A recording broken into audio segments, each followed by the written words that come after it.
One of the things I loved was when he talked about, you know what I loved? The COVID draft, where everybody had to effectively just rely on game film. A lot of the combine stuff was kind of restricted, and all people had was, do you have a football mind? Do you have a football eye? And Brad Holmes proved he has both. He has both.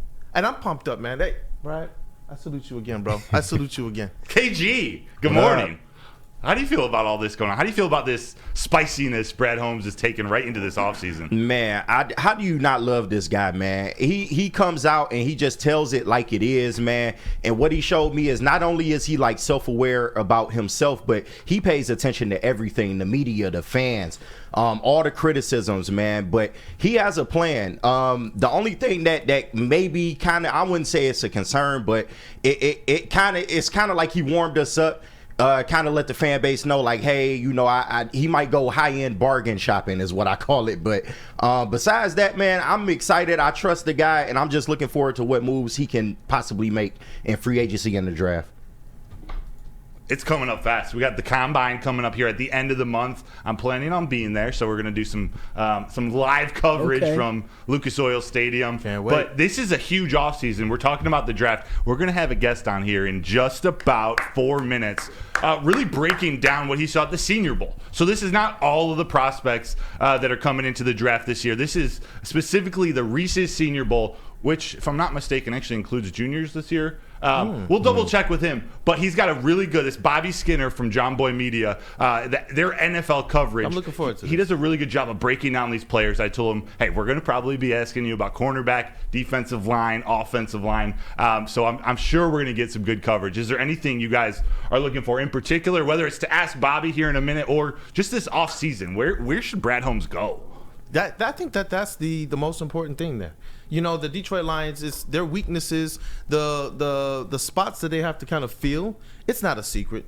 Obviously, we want to get a little bit more help on that defensive line. They need a lot more help as it relates to the defensive backfield. And I wouldn't mind them going out there and snagging some kind of under-the-radar wide receiver in the draft who could absolutely step in day one and contribute. We've seen other teams kind of do this in the past, and their wide receivers just boom, boom, boom. We've seen them do this with Amon-Ra St. Brown. Yep. They were able to go and snag him in the 4th round, even though a lot of other people thought, why are you taking a wide receiver in the 4th round, and why is it Amon-Ra St. Brown? And it's because of the things that he was able to identify, those intentional intangibles that he was able to identify with an Amon-Ra St. Brown. Sam, man, what are you looking forward to as it relates to this segment ahead, man? Well, let me say this. I think there's the obvious choices would be corner or defensive end, or maybe even if a defensive lineman falls farther than you might think, like a Jershawn Newton, for example, a little spoiler alert from Illinois.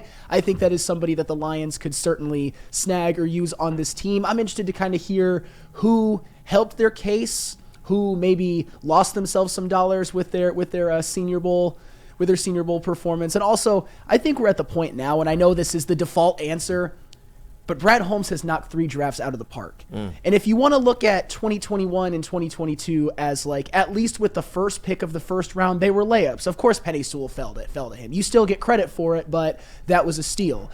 Aiden Hutchinson was supposed to be the number 1 overall pick, but he fell to the Lions at number 2. That was a steal. That was a no-brainer. You still get credit for it, and he certainly did more throughout the draft, but that one could be seen as a no-brainer.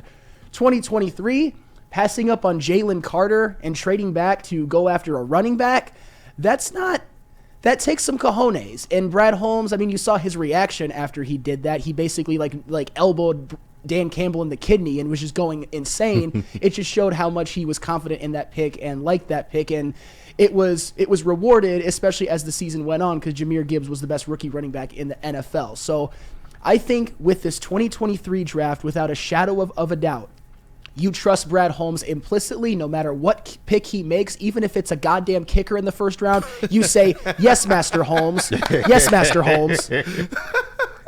The results speak for themselves. They went from 13-1 to the NFC Championship game in 3 seasons.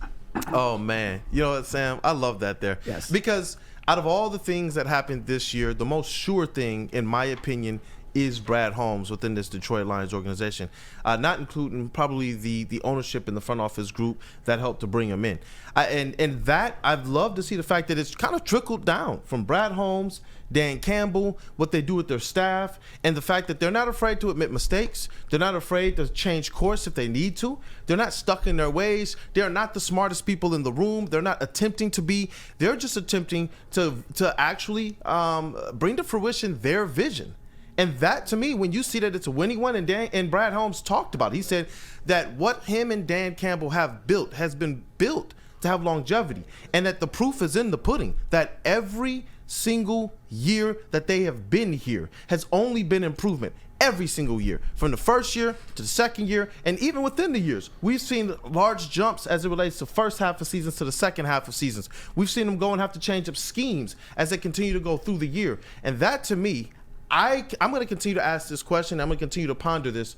Are we finally at that stage where we can talk about the Detroit Lions because of what Brad, Dan, and these players are doing?